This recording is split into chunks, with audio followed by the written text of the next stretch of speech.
Your team matters more than your timing. Hi, my name's Kevin Retro. I'm the owner of First Meridian Mortgage, and I cannot stress going into 2026, if you're thinking about buying a new home, whether you're a first-time home buyer or a move-up buyer, your team matters more than you know. So before you fall in love with a house online, before you go to a single open house, you need the right team in place. And I mean really the right team. Why does your team matter? Because your competition isn't other buyers. Your competition is buyers with better preparation and better teams. You need a few key people when it comes to your team. I'm going to expand on this a little bit more than normal based upon the fact that I am a licensed mortgage broker. I'm a licensed independent insurance agent, a licensed realtor, okay? What I want to add to that first is you want to have a lender that you trust, not a lender with the lowest advertised rate, lender who can actually get you to the finish line. Someone like myself, I have never missed a closing date in my career in 30 years. What you should look for is clear communication from the loan officer, not just jargon. Transparency. You should understand his fees. He should be willing to give you a closing cost estimate on a home that you're deciding you might want to put an offer in. If you're going to go look at 5 homes over the weekend, hit him up and say, hey, can you give me a closing cost worksheet on the highest one? You don't need it on every one, just on the highest. You can figure out that it's cheaper on the other ones. Should be flexible, should have plenty of programs. I have 30 different lenders. They all have 15 or more programs. So not all one lenders fit everyone's needs. So I have multiple lenders that have 30-year fixed. I have multiple that have 20. I have multiple that have 15-year. I have multiple that have ARMs. So mortgage broker, there's more truth in lending with a mortgage broker than a bank. Got more than one option. Should be able to give you realistic numbers that can be counted on. They should have competitive interest rates. You should understand and ask them, how do you get paid? As a mortgage broker, we have to tell you exactly what we get paid. A lender does not. A credit union does not. If you ask that loan officer, how much is the bank making on this loan? They don't have that answer. A mortgage broker does. He gets wholesale rates. He adds his fee, which he has to disclose, and you know exactly what you're getting. So as a mortgage broker, I've seen plenty of loan officers overpromise, underdeliver, quote rates that are too good to be true, and they don't tell you about appraisal contingencies. They don't warn you about timing, lenders. They just want the deal. They're just yes people. You want someone that's willing to tell you, no, hey, you're stretching too far. You want honesty and integrity within your loan officer. So a great lender helps you understand actual options. They don't push you to the biggest loan, the biggest purchase price. They help you make that right decision for you. Second, and I can speak about this also, but you want a realtor with experience. It's not 2021 anymore. Back then, if you were licensed, you essentially were able to get, offers accepted, and you didn't have to understand necessarily the market, and those days are kind of gone. Now you need someone who actually understands the market, pricing, negotiations, and contracts. Questions you want to ask is, do they educate you or do they push you? Do they listen to your goals or try to rush you? Do they understand financing, and are they pushing you to what your max is, or are they trying to find homes that you're comfortable with within your budget? And mention budget, know your numbers, right? Are they responsive, or do they take 2 or 3 days to text you back. A good agent, if you like a house that came available, they should be figuring out how to get you in that house as fast as possible. If you like a house, you should be able to get in that house in a reasonable time frame so that you have the option to potentially buy that dream home that you're looking for. The thing about it is, if they take 2 or 3 days to get you in, you're going to lose out on some homes that you may have wanted to see. Next is an insurance agent. Okay? Understand that a lot of surprises over the last couple of years are the cost of insurance. Had a lot of storms over the last 5 years, hailstorms, things in Florida, things in California. They all affect the price of your insurance. So when your lender's doing a pre-qual, he's using a generic number that he feels is appropriate for the size house that you're potentially looking at, right? But it's not an actual number. Here's the thing. Typically you want to bundle your auto with your home, but you don't have to. But you should have access to an insurance agent that if you say, hey, I want to look at this house on Sunday and I'd like a quote on what the insurance cost might actually be. That way you don't get surprised. So here's the thing. I, as a loan officer and an independent insurance agent, every time someone actually does a loan application, I do an insurance quote. And the reason for that is there's the possibility there's been insurance claims on a home. And those claims, depending on what they are, how far a home may be away from a fire hydrant or a fire department, location, zip codes, is there more crime in that area, things of that nature all affect the price of that insurance. Here's the thing. If your lender is using a low number, 120, 150, and it turns out to be 300, that could be the difference in your debt to income ratio and whether or not you actually qualify. You may or may not want that high of an insurance payment. You may not want the house because of that. It might be in a flood zone, or more importantly, I may find that there was some claims on the house, some water damage, and now when you go into negotiating this deal, you can ask, hey, what was this claim? And double check that it was repaired properly, right? What if there was a leak from upstairs and there's water draining down all the walls, and come to find out they've painted over mold and you don't know to look for that and they've hidden it from you, right? And then you find out after you purchased 3 months later, mold comes back. Here's the thing, a good insurance agent can let you know if there were claims, and it might just save you from buying the wrong house. Fourth part of your team. Fourth part of your team is a good title company. Here's the thing. This day and age, I want you to listen to this. It's super simple to Google title companies in your area, and they have a calculator right on their website typically that you can punch in a purchase price and a loan amount, and it'll give you a list of their fees.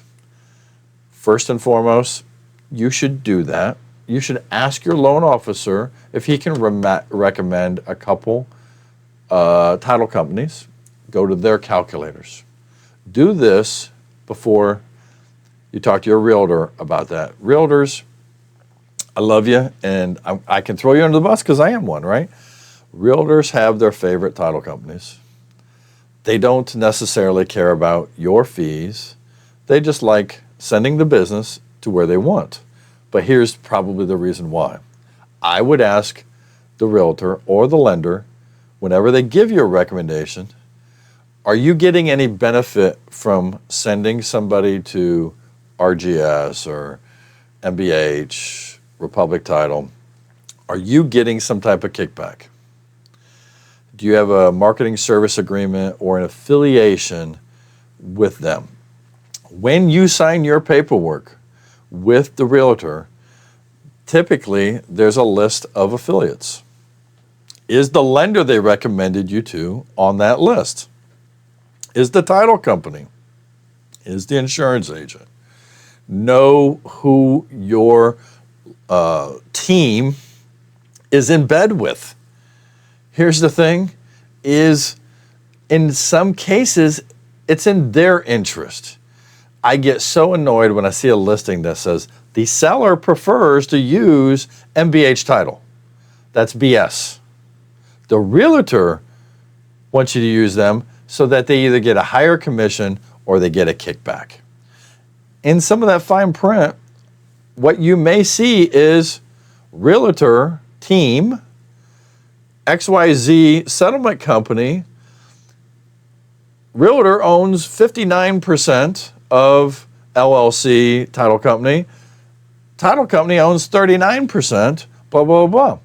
Title company wants all of their business, but they're giving up a piece of the title insurance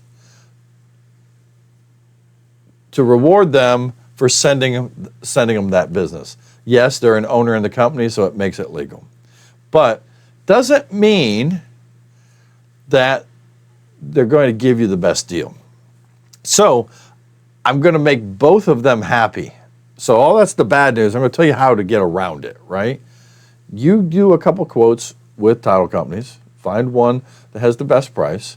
And when the realtor says, once you use MBH, yes, I do get something from that, you say, fine, I'm happy to use them as long as they will match XYZ company's fees.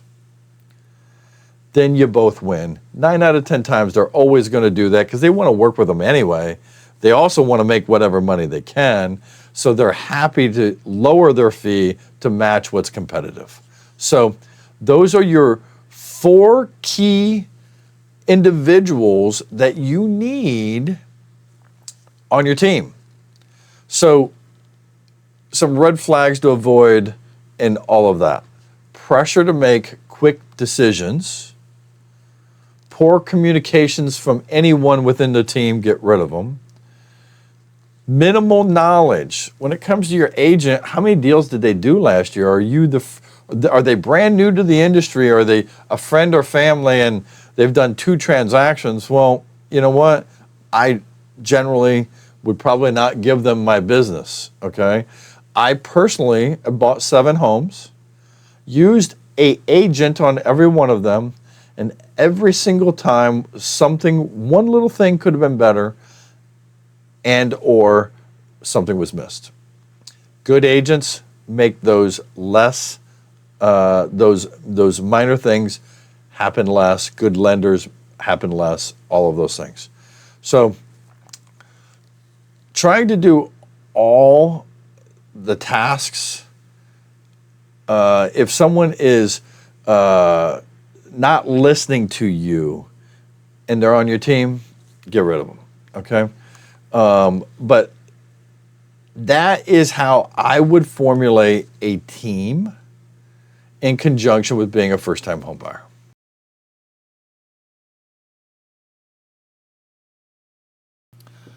Proper preparation gives an advantage that separates winners from renters.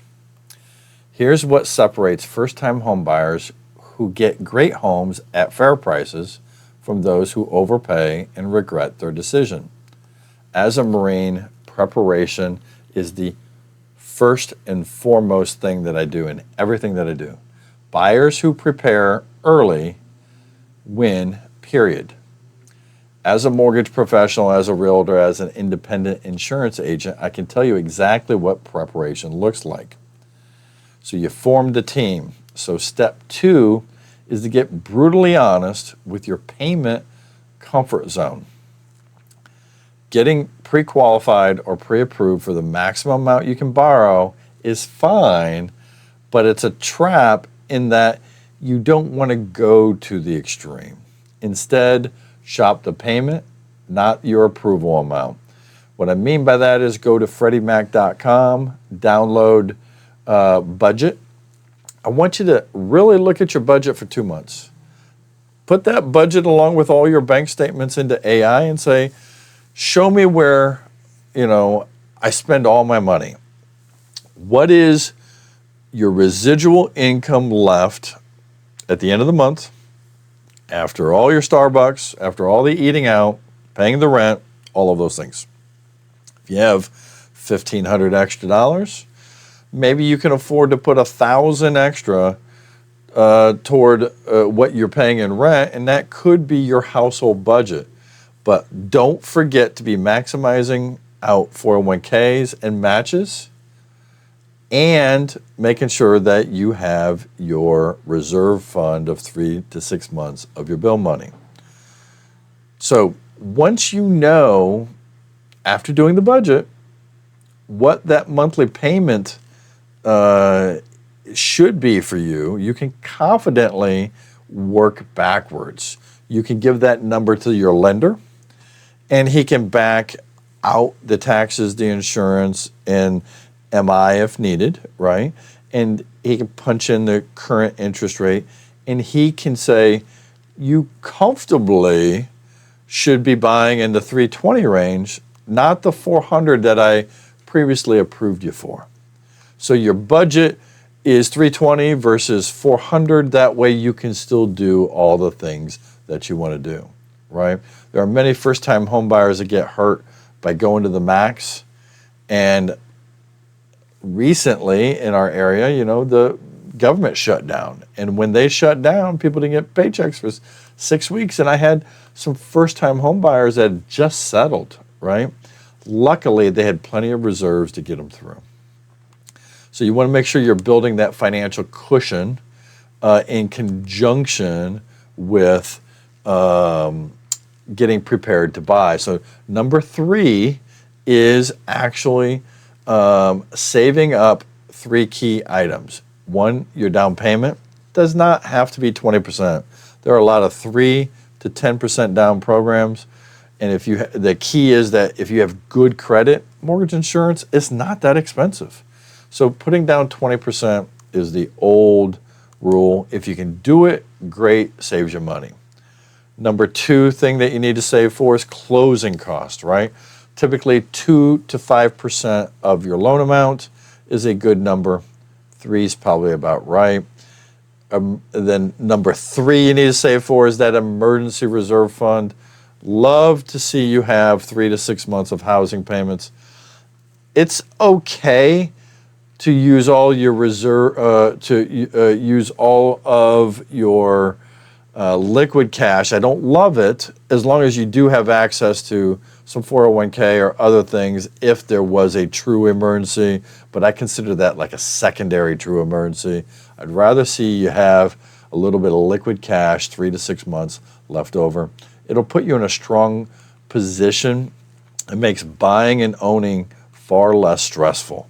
It also makes you more attractive buyer to the sellers if you go into a negotiation and you do not need seller credits to help you buy. So when I bring up seller credits, the number 2 item was that 2 to 5% for closing cost.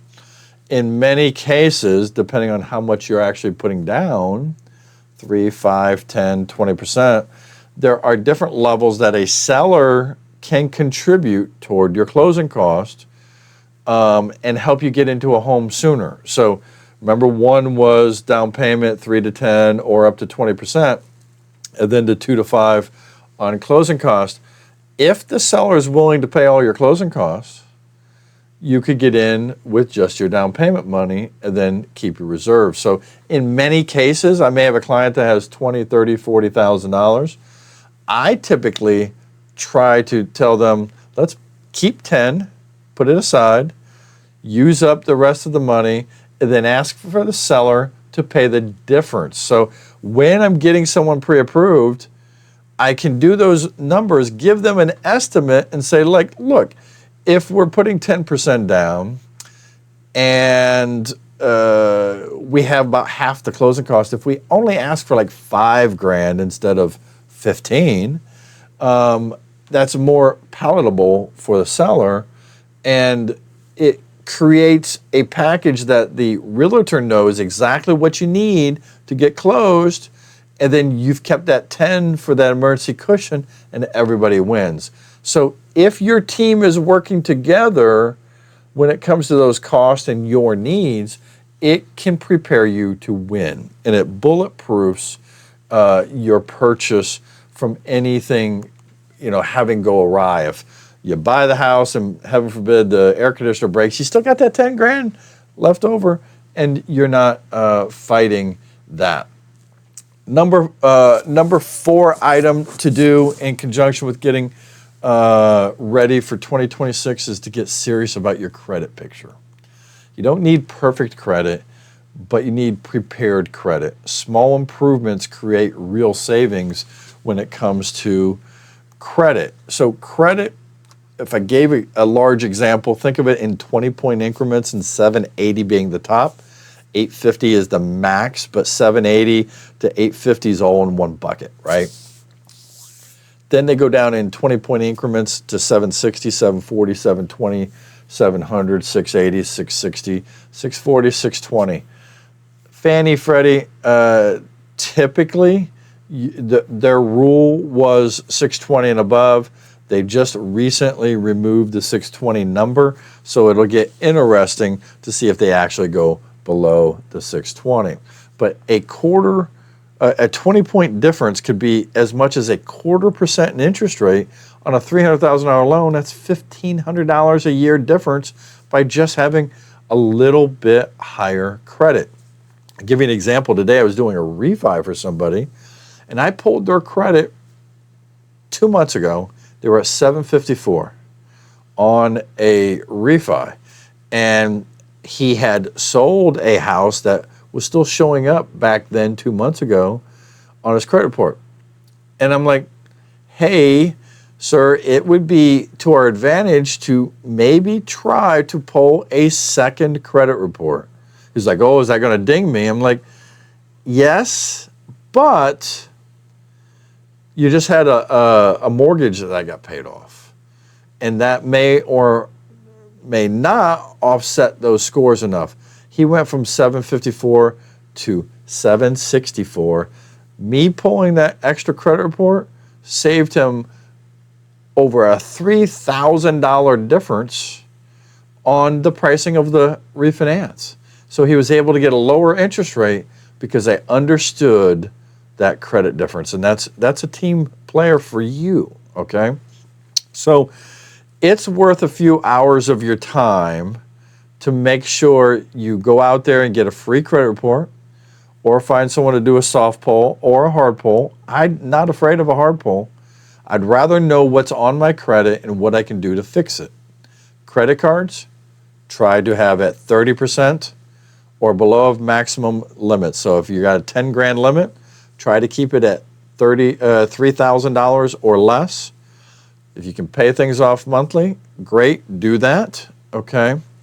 Make sure you're maintaining 4 accounts. I've had people have credit, but they didn't use it for 6 months. You actually could lose a credit score if you have no transactions being reported. After 6 months, credit card companies tend to not report anymore, right? So that's one thing to understand. The other is trending data. Is your balance this month higher or lower than it was last month? You want it to be trending down, not trending up right before you're trying to get a mortgage.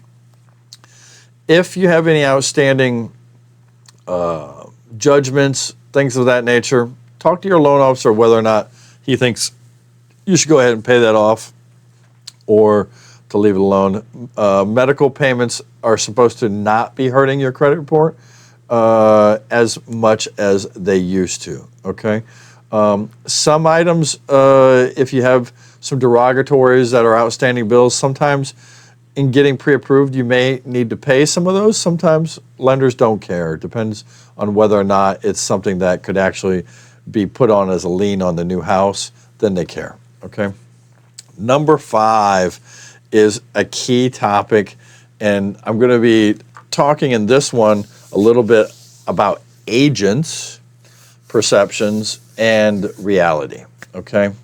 So I'm a mortgage broker, and you're listening to The Till, Truth in Lending and in Life, right? I always say there's more truth in lending dealing with a mortgage broker than a lender, a correspondent, or a lender, or a credit union, because we have to disclose how much money we make doing a deal with you. We get wholesale pricing, we add our margin, our markup, and we have to disclose how much the money that is, and we tell you what that is on every single deal. Lenders do not have to do that. If you want to ask your loan officer, hey, how much is the bank making on this deal? He's going to tell you, I don't know. And he may or may not tell you what his commission is, right? In many cases, loan officer might be making 70 to 150 basis points doing your deal. I make one or less on all my deals.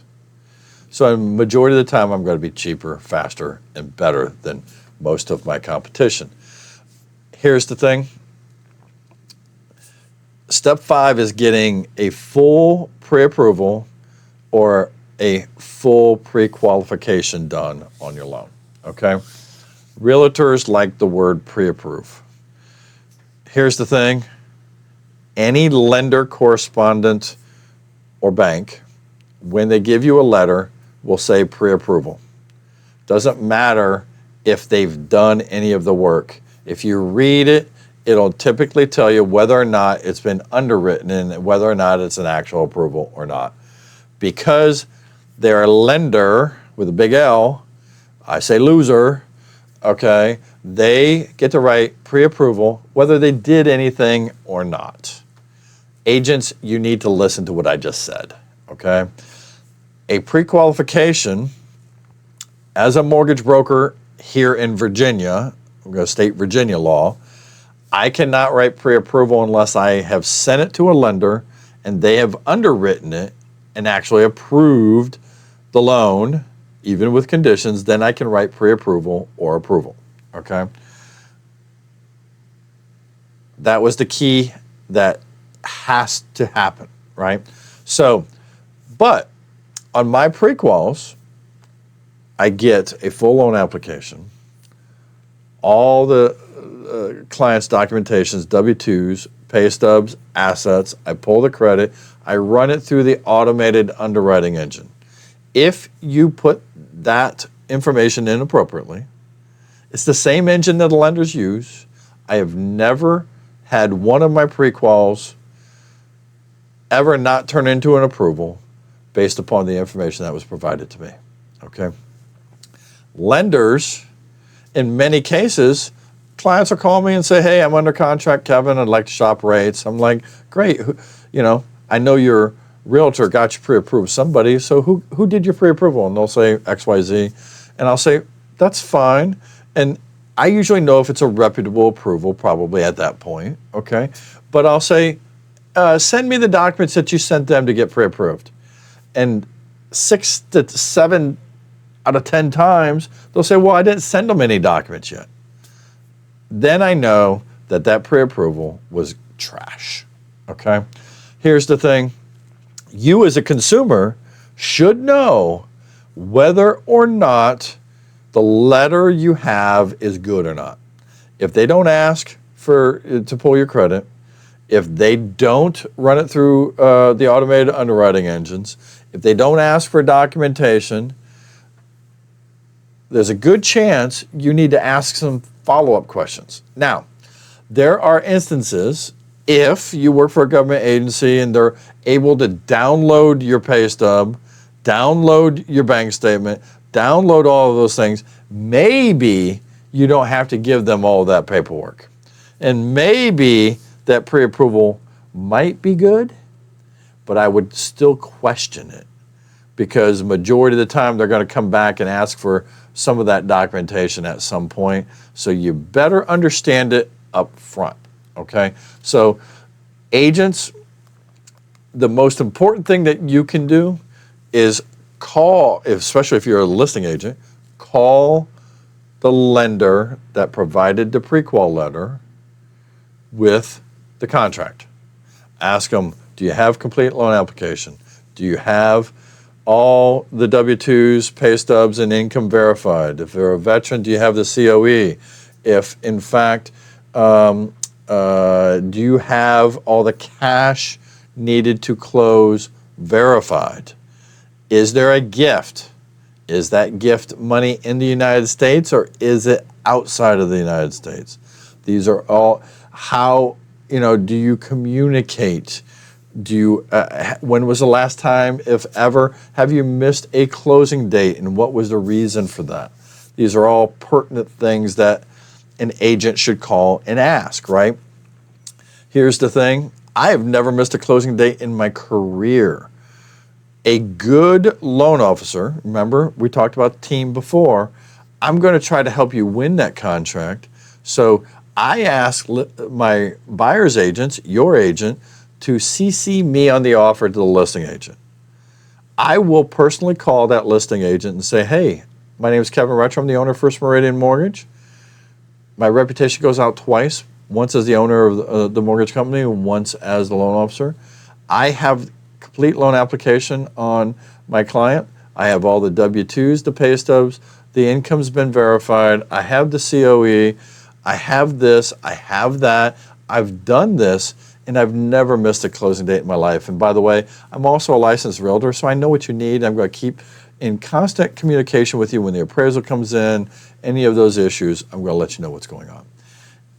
If your loan officer does that for you, there's a high probability that you're going to win that contract based upon that agent is going to have to worry about the lending side when it comes to the purchaser.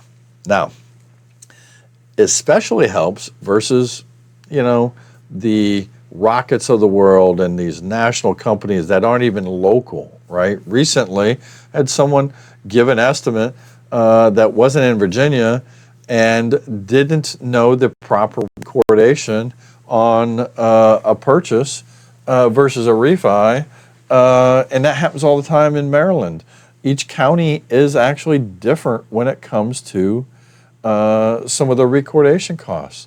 So that's where understanding about going to a title company and using their calculator and getting proper numbers is highly, highly important.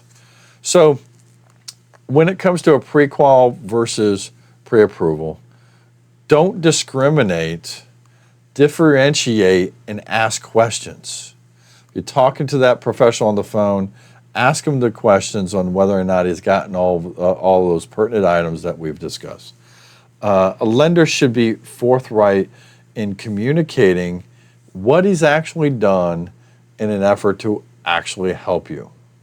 When you've done that, it will be evident which one is telling you all that pertinent information.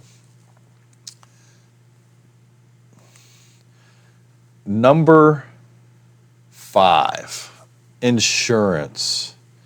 Here's a big one that that first-time home buyers are not paying attention to, and I want you to listen to this, and agents, you should be listening to this also, is you should have an independent insurance agent on your side and have a quote done right away when it comes to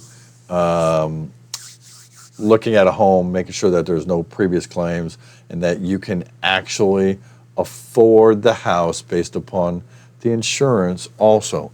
Certain jurisdictions, Florida, California, insurance has doubled and tripled over the last 3 to 5 years. So as an insurance professional, I can tell you that first-time home buyers generally never call before they write a contract to say, well, what would the insurance cost actually be?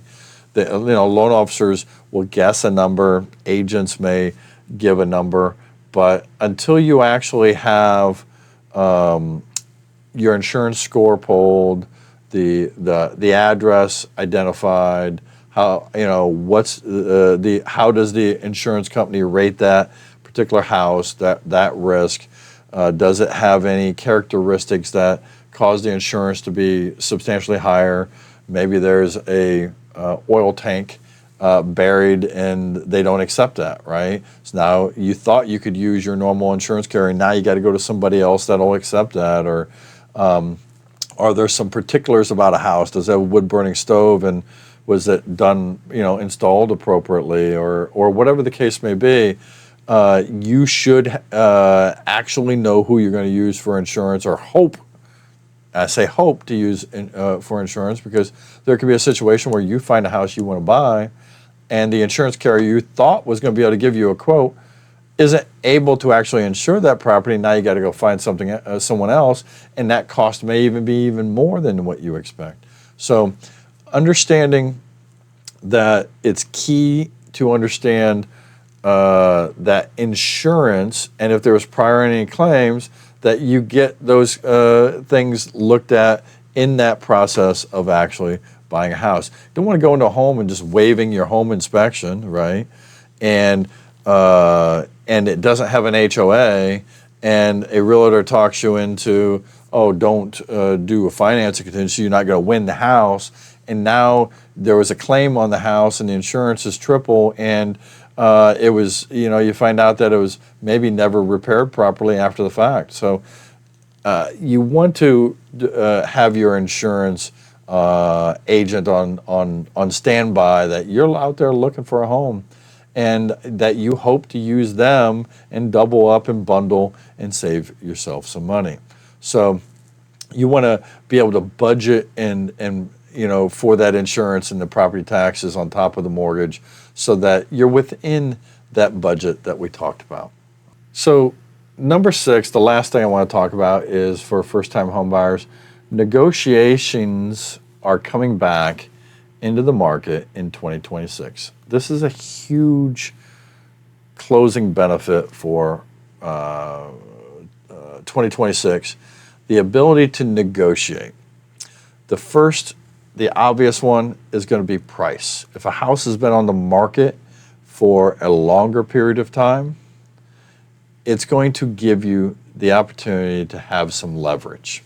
It's also going to give you the opportunity to potentially help with those closing costs that we discussed. Seller concessions, right? Seller can pay part or all the closing costs up to certain percents, right? VA loans is up to 4, and then if you put in 20% down, generally it's 6, and if it's 5% down, it's typically 3. So check with your lender on individual guidelines there. They do change from time to time. Closing costs, again, they can help with those and help you get into a home a little bit faster instead of having to save that extra 2 to 5%. You might be able to negotiate repairs on home inspections or credits toward closing costs based upon home inspections. Rate buy downs. I'm more of a fan of a permanent buy down. I'm not a fan of a 2-1 buy down out there, but sellers can pay points toward your rate, typically up to whatever those seller concessions are allowed. Timeliness, closing dates and flexibility. You may not have to do a 21-day now. The house has been on the market for 90 days. They may be happy with a 30 or a 45-day contract. They're just happy to get a contract, right? Other things that this more balanced market in 2026 is going to give us is the ability for inspections contingencies, so that you don't have to waive these. You can actually then have a home inspection and then hopefully maybe negotiate some of those repairs or credits as we spoke before. So if a home has been on the market for a while, there's just leverage there, and the sellers are typically more motivated. But you need to structure your offer the right way, and that's talking to your team, talking to your loan officer, talking to your agent. What do you need for success on this individual property? Every property should be looked at in its own cocoon, so to speak. If I buy this house, I should ask for this and ask for that and ask for this. If you don't win on that one, the next house may be different. Unless you have to have some assistance, then you might have to ask that on both of those, but you may structure your deal ever so slightly different. So this is where your team comes into play. Strong realtor, lender, insurance agent, title company. It's going to help you structure that deal for success. They know how to make it stand out and potentially put your deal above others for various different reasons.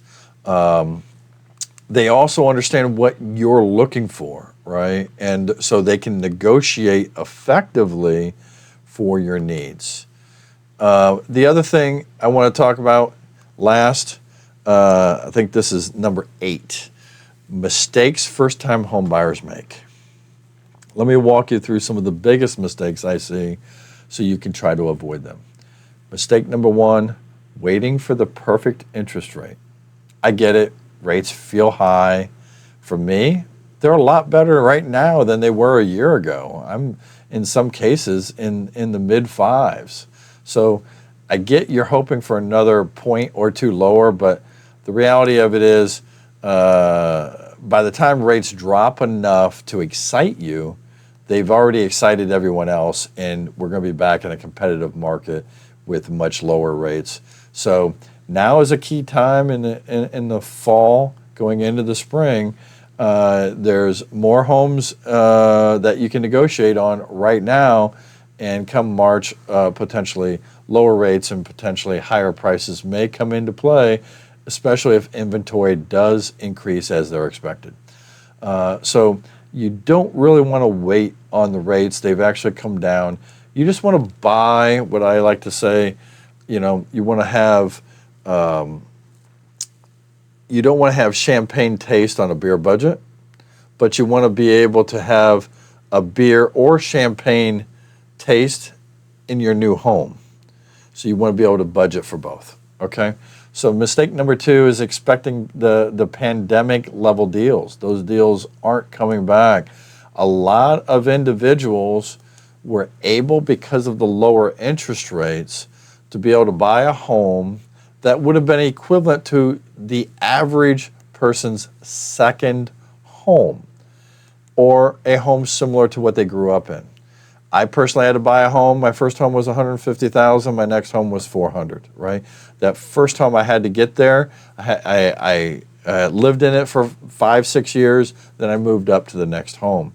Because of the pandemic and interest rates were lower, people were able to jump that first home. Now you need to shop within your means and within your budget and within the payment that we talked about earlier, and buy that first house, and then look to make that next move 5 to 7 years from now, and you'll be successful in that move up.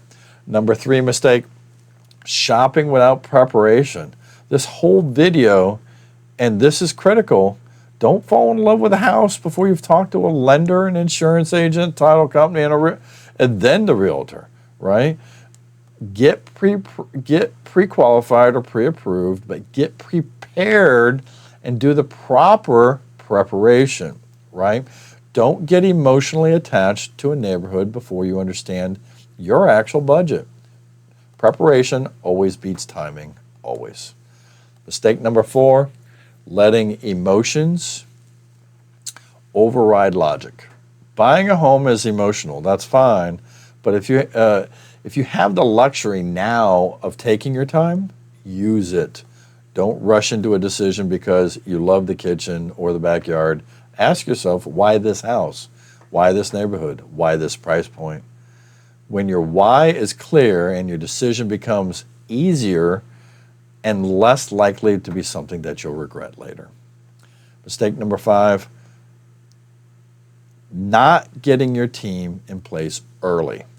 The earlier your lender, your realtor, your insurance agent, and your title company are in the picture, and your knowledge is complete, I find in many cases I can tell the consumer that is on Reddit all day long, that's on YouTube all day long.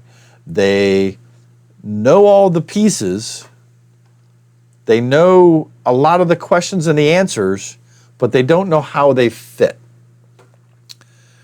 When you have someone that can bring all that together and bring the team together and have better communication and be able to answer all your questions, someone like myself can answer all but the title questions. And even then, I probably know those, but I may bring in another team member to answer something if it's something I don't already know in my 30 years of doing this. You don't have to have the house picked out to reach out to any of those individuals and start getting your team and that process started earlier. So get your pre-qual, get your pre-approval done, build your relationship with your realtor, with the title company, with your insurance agent, and by the time the opportunity appears, you're going to be ready to move. In closing, my name is Kevin Retcher. This is The Till.